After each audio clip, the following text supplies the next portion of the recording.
Hello, പുതിയ വീഡിയോയിലേക്ക് സ്വാഗതം. ചില ബ്ലൗസുകളിൽ ഇതുപോലെ ഒത്തിരി അധികം ചുളുങ്ങി കൈക്കുഴി ഭാഗത്ത് കിടക്കും. അത് നമുക്ക് ഈസി ആയിട്ട് നേരെയാക്കാവുന്നതേ ഉള്ളൂ.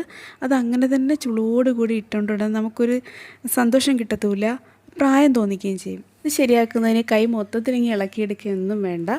നമുക്കത് കറക്റ്റായിട്ട് ചെയ്യുന്നത് എങ്ങനെയെന്നെല്ലാം ഈ വീഡിയോ കാണിച്ചിട്ടുണ്ട്. വീഡിയോ യൂസ്ഫുൾ ആണെങ്കിൽ ഒന്ന് ലൈക്ക് ചെയ്തേക്കണേ. ഈ ഭാഗത്ത് ഷേപ്പ് കട്ട് ചെയ്തതിൻ്റെ ഒരു മിസ്റ്റേക്കാണ് ഇങ്ങനെ ഒരു ചുളിവ് വരാൻ കാരണം. അപ്പം നമുക്കത് കറക്റ്റ് ചെയ്യാം. ഇവിടെ ബ്ലൗസും സ്ലീവും കൂടി ജോയിൻ ചെയ്തിരിക്കുന്ന ആ ഒരു സ്റ്റിച്ചിൻ്റെ ആ മടക്ക് കാണുന്നുണ്ടോ? ഈ ഭാഗത്ത് ഇങ്ങനെ ഇവിടെ കാണുന്നുണ്ട്. ഇനി വരച്ച് കാണിക്കാം. എന്തായാലും ഇവിടെ വരച്ച് കാണിക്കുന്നുണ്ട്, എന്നിട്ടേ ഇത് കട്ട് ചെയ്യുള്ളൂ. ഈ ഭാഗത്തു നിന്നാണ് നമുക്ക് കട്ട് ചെയ്ത് പോകാനുള്ളത്. ഇതേ പ്രശ്നമുള്ളൊരു ബ്ലൗസ് നമ്മുടെ കൈ കിട്ടിയാൽ 4ആയിട്ട് മടക്കി ഇടണം ഇതുപോലെ. എന്നിട്ട് ഈ ആം റൗണ്ട് തീരുന്ന ഈ ഭാഗമില്ലേ, കറക്റ്റ് കഷം വരുന്ന ആ ഭാഗം, അവിടെ നമുക്കറിയാം ആ ഒരു ബ്ലൗസും സ്ലീവും കൂടി ജോയിൻ്റ് ആയിരിക്കുന്ന ആ ഒരു പോയിൻ്റിൽ നിന്ന് നേരെ ആ തയ്യലിൻ്റെ ആ ഒരു രണ്ടും കൂടി ചേരുന്ന ആ ഭാഗത്ത് നേരെ സ്കെയിൽ വെച്ച് ഇങ്ങനെ ഒരു വര കൊടുക്കണം. ആ കറക്റ്റ് ആ രണ്ടിനെയും കൂടെ ജോയിൻറ്റിൽ തന്നെ ഇങ്ങനെ കൊടുക്കണം. എന്നിട്ട് ഇതിൻ്റെ തൊട്ട് മുകളിൽ 1/2 ഇഞ്ച് മുകളിലായിട്ട് ഒരു വരയും കൂടെ കൊടുക്കണം. തമ്മിലുള്ള വ്യത്യാസം 1/2 ഇഞ്ച്. ആദ്യം ആ എൻഡിൽ തന്നെ ആ ഒരു ലാസ്റ്റ് പോയിൻ്റിൽ തന്നെ വെച്ച് നേരെ വരയ്ക്കണം. പിന്നെ 1/2 ഇഞ്ച് മുകളിലാക്കി ഒരൊറ്റ വര കൊടുക്കണം. ഇവിടെ നമ്മൾ ഒരു കാര്യം കൂടി ശ്രദ്ധിക്കണം, നമുക്ക് ആം റൗണ്ട് കൈക്കുഴി ടൈറ്റ് അല്ല. ടൈറ്റ് ആണെങ്കിൽ ചെയ്യേണ്ടത് വേറെ രീതിയാണ്. ആവശ്യമുള്ളവർ പറഞ്ഞാൽ വീഡിയോ ചെയ്യാം. ഇനി നമുക്ക് ഷോൾഡറും സ്ലീവും കൂടെ ജോയിൻ്റ് ആവുന്നൊരു ഭാഗമില്ലേ, അവിടെ നിന്ന് താഴേക്ക് നേരെ വരയ്ക്കണം. കറക്റ്റ് ആ ഒരു തയ്യൽ വരുന്ന അതേ സ്ഥലത്തു കൂടി തന്നെ താഴേക്ക് വയ്ക്കണം. അത് കഴിഞ്ഞിട്ട് തൊട്ടിപ്പുറത്ത് സ്ലീവിലായിട്ട് മാറ്റി, സ്ലീവിലേക്കാണ്, ഷോൾഡറിലോട്ടല്ല, സ്ലീവിൽ നിന്ന് നേരെ ഇങ്ങോട്ട് താഴേക്ക് ഒരു വരയും കൂടെ വരയ്ക്കണം. ഇത് തമ്മിലുള്ള വ്യത്യാസം 1/2 ഇഞ്ച്. ഇപ്പം നമുക്കൊരു എൽ ഷേപ്പ് കിട്ടി. ഇനി ഇതിലാണ് നമ്മൾ ഷേപ്പ് വരയ്ക്കാൻ പോകുന്നത്. ആദ്യം വരച്ച ലൈനില്ലേ, കറക്റ്റ് എൽ ഷേപ്പ് ആവാതെ 2 ലൈൻ നിൽക്കുന്നില്ലേ, അതിൽ വരയ്ക്കരുത്. അതിൽ വരച്ചാൽ ഇത് അധികമായിപ്പോവും. ബാക്ക് റൗണ്ടിൻ്റെ ഭാഗത്ത് പിടുത്തം ഉണ്ടാവും. പിന്നെ നമ്മൾ സ്ലീവ് ജോയിൻ ചെയ്യുമ്പം ഇവിടെ ഇങ്ങനെ തന്നെ വരയ്ക്കണം കേട്ടോ. ഒന്നും കൂടെ ഷേപ്പ് ഒന്ന് തെളിയിച്ച് കൊടുത്തിട്ടുണ്ട്. ഇനിയിപ്പോൾ നമ്മൾ കൈ ജോയിൻ ചെയ്ത് തയ്യൽ തുമ്പോടുണ്ടല്ലോ, അതൊന്ന് വരയ്ക്കാം. എന്തിനാണെന്ന് വെച്ചാൽ ഈ വ്യത്യാസം നിങ്ങൾക്ക് മനസ്സിലാവാനാണ്. പിന്നെ ഈ നല്ല വശത്ത് തന്നെ വരയ്ക്കുന്നത് എന്തിനാണെന്നറിയാമോ? നിങ്ങൾക്ക് മനസ്സിലാവാൻ വേണ്ടിയിട്ടാണ്. ഇത് നമ്മൾ സാധാ ചോക്കാണ്, ഒന്ന് തട്ടുമ്പം തന്നെ പൊടി അങ്ങ് പൊക്കോളും. അകവശത്ത് അഴിച്ച് ആ ഒരു ഇത് കാണിക്കുമ്പോൾ നിങ്ങൾക്ക് മനസ്സിലാവത്തില്ല. ഇങ്ങനെ വരയ്ക്കുമ്പോൾ കൃത്യമായിട്ട് മനസ്സിലാവുമല്ലേ. ഇനി നമ്മൾ അകത്ത് ഇത് തന്നെ ചെയ്യും. ഇനി നമുക്ക് നോക്കാം മുമ്പുണ്ടായിരുന്ന ആ ഒരു ലൈനും ഇപ്പോൾ നമ്മൾ കട്ട് ചെയ്യാൻ പോകുന്ന ലൈനും തമ്മിലുള്ള വ്യത്യാസം. 1 ഇഞ്ചോളം വ്യത്യാസമുണ്ട്. അങ്ങനെയാണ് ഇത് കറക്റ്റ് ആവുന്നത്. ഇത്രയും വരകൾ കിടക്കുമ്പോൾ ഒരു കൺഫ്യൂഷനും വേണ്ട. നമ്മൾ ആദ്യം നമ്മൾ ആം റൗണ്ടിൻ്റെ ആ കഷം ഭാഗത്തിൻ്റെ ആ ഒരു അറ്റത്തുനിന്ന് ഒരൊറ്റ ലൈൻ, അതിന് 1/2 ഇഞ്ച് മുകളിലായിട്ട്, പിന്നെ ഷോൾഡറിൽ നിന്ന് ഇപ്പുറത്തോട്ട് 1/2 ഇഞ്ച്, അത് സ്ലീവിലോട്ടാണ് 1/2 ഇഞ്ച് കൊടുക്കുന്നത്. ഇനി നമ്മൾ ഈ രണ്ടാമത് വരച്ച ലൈനിൽ എൽ ഷേപ്പ് ആക്കിയിട്ട് അതിൽ ഷേപ്പ് വരയ്ക്കുന്നു. ഈ സ്ലീവിൻ്റെ ബാക്ക് ഭാഗം മാത്രം ഒന്ന് സ്റ്റിച്ച് അഴിച്ചെടുക്കണം. അതായത് നമ്മൾ ഷോൾഡർ തൊട്ട് ഇങ്ങനെ സൈഡ് ജോയിൻ ചെയ്യുന്ന അവിടെ വരെ മാത്രം. ഈ ഫ്രണ്ട് അഴിക്കേണ്ട, സ്ലീവ് മൊത്തത്തിൽ ഇളക്കിയെടുക്കേണ്ട, ഇത്രയും ഭാഗം മാത്രം അഴിച്ചെടുക്കണം. ഇനി ഇവിടെ വരയ്ക്കാം. ഇങ്ങനെ സ്റ്റിച്ച് അഴിച്ചൊക്കെ വച്ചിട്ട് ഞാൻ വരയ്ക്കുമ്പോൾ നിങ്ങൾക്ക് കൺഫ്യൂഷൻ ആവാതിരിക്കാനാണ് ആദ്യമേ ബ്ലൗസ് നേരെ ഇരുന്നപ്പോൾ തന്നെ കാണിച്ചത്. അതേ കാര്യമാണ് നമ്മളിവിടെ ചെയ്യാൻ പോകുന്നത്. സ്റ്റിച്ച് പോയ അതേ സ്ഥലത്തൂടെ ഇതുപോലെ വരയ്ക്കുന്നത്. മുകളിലോട്ടുള്ള വരയുന്ന യഥാർത്ഥത്തിൽ നമുക്ക് വേണ്ട. കോർണറിൽ വരുന്ന എൽ ഷേപ്പാണ് നമുക്ക് ഏറ്റവും അത്യാവശ്യം. എന്നാലും ഈ രീതി തന്നെ വരയ്ക്കണം, എന്നാലേ നമുക്ക് ആ കോർണറിൽ വരുന്ന എൽ ഷേപ്പും അതിൽ വരയ്ക്കുന്ന ഷേപ്പും നേരെ കിട്ടും. തയ്യൽ തുമ്പും നമ്മളിപ്പോൾ വരച്ചതും തമ്മിലാണ് 1 ഇഞ്ച്. അത് മറക്കല്ലേ, മാറിപ്പോകരുത്. ഇനി അത് നോക്കേണ്ട സ്ഥലം ആ കറക്റ്റ് കോർണർ എൽ ഷേപ്പിൻ്റെ ആ വി വരുന്ന ആ സ്ഥലത്തിൻ്റെ നേരെയാണ് ഈ 1 ഇഞ്ച്.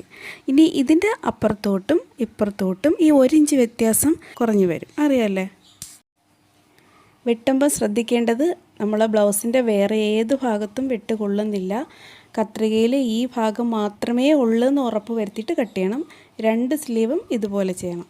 ബ്ലൗസ് ചുളുങ്ങിയിരിക്കുകയാണെങ്കിൽ അത് അയൺ ചെയ്ത് നേരെ ആക്കിയിട്ട് ഇതൊക്കെ ചെയ്യണം. നമ്മൾ ചെയ്യുന്നത് നല്ല നീറ്റായിരിക്കണം, എന്നാൽ മാത്രമേ നല്ല ഫിനിഷിങ് കിട്ടൂ. ഇനി നമുക്ക് ഈ തയ്യൽ പോകുന്ന ആ സീം എവിടെ വരെയാണെന്നുള്ളത് ഇങ്ങനെ നോക്കാം.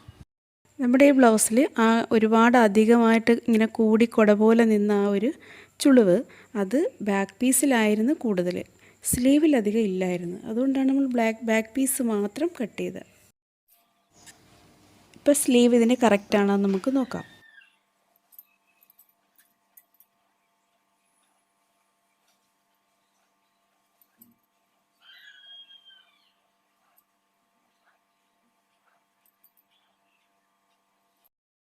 സ്ലീവ് ഇങ്ങനെ ആം റൗണ്ടിനകത്ത് വെച്ച ശേഷം നമുക്ക് അളവ് നോക്കുന്നതിനും തയ്ക്കുന്നതിനും ഈസിയാണ്.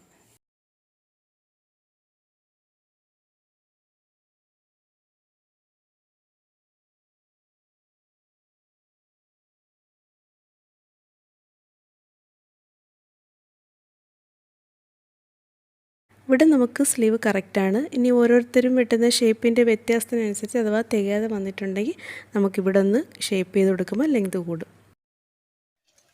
തച്ച് തുടങ്ങാം.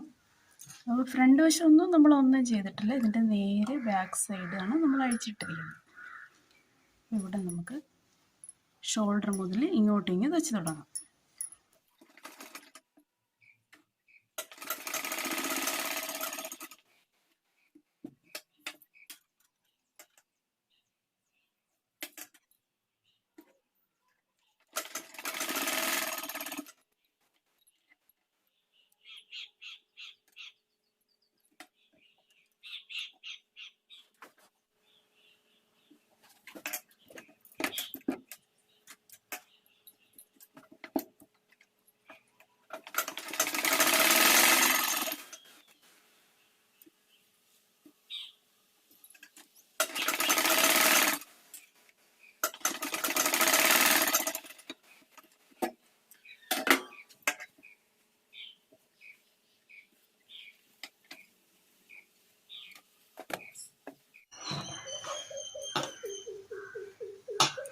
ഒരു സ്റ്റിച്ച് കൂടെ കൊടുക്കുന്നതിന് മുമ്പായിട്ട് നമുക്ക് ഇവിടെ ഒന്ന് നോക്കാം. ഇത് കണ്ടോ, ഇവിടെ ഈ നേരത്തെ ഉണ്ടായിരുന്ന സ്റ്റിച്ച് ഇങ്ങനെയാണ് വന്നേക്കുന്നത്. നമുക്ക് ഇവിടെ വണ്ണത്തിൻ്റെത് ഇങ്ങനെ പോയേക്കുന്നു. അപ്പം നമുക്ക് ഇതിൻ്റെ രണ്ടിൻ്റെയും കൂടെ സെൻറ്ററിൽ ഇങ്ങനെ അങ്ങ് അടിച്ചു വരാനേ പറ്റും. ഓക്കെ, അപ്പോൾ നമുക്കിവിടെ ഒരു സ്റ്റിച്ചും കൂടെ കൊടുക്കാം. ഇവിടുന്ന് അങ്ങോട്ട് പോകും. വണ്ണമൊക്കെ നേരത്തെ കറക്റ്റ് ആയിരുന്നത് കൊണ്ട് ഇനി നമുക്ക് സൈഡ് ആ നേരത്തെ കിടന്ന സ്റ്റിച്ചൊന്ന് കൊടുത്താൽ മാത്രം മതി. ഒരുപാട് പേര് ഒത്തിരി ചുളിവോടുകൂടി ബ്ലൗസ് ഇടുന്നത് കാണുന്നുണ്ട്. അപ്പോൾ തോന്നും ഇതുപോലെ ഒന്ന് ചെയ്താൽ അത് ഈസി ആയിട്ട് ശരിയാക്കാവുന്നതേ ഉള്ളൂ. അങ്ങനെയാണ് ഇങ്ങനൊരു വീഡിയോ ചെയ്യാൻ കാരണം. പിന്നെ ബ്ലൗസിൻ്റെ ഫ്രണ്ട് ഭാഗത്ത് കൈക്കുഴി വരുന്ന എല്ലാം നമ്മൾ പല വീഡിയോയിലായിട്ട് ചെയ്തിട്ടുണ്ട്. വീഡിയോ യൂസ്ഫുൾ ആണെങ്കിൽ എല്ലാവരും ഒന്ന് ലൈക്കും ഷെയറും സബ്സ്ക്രൈബും ഒക്കെ ചെയ്തേക്കണേ. എല്ലാവർക്കും all the best. Thank you.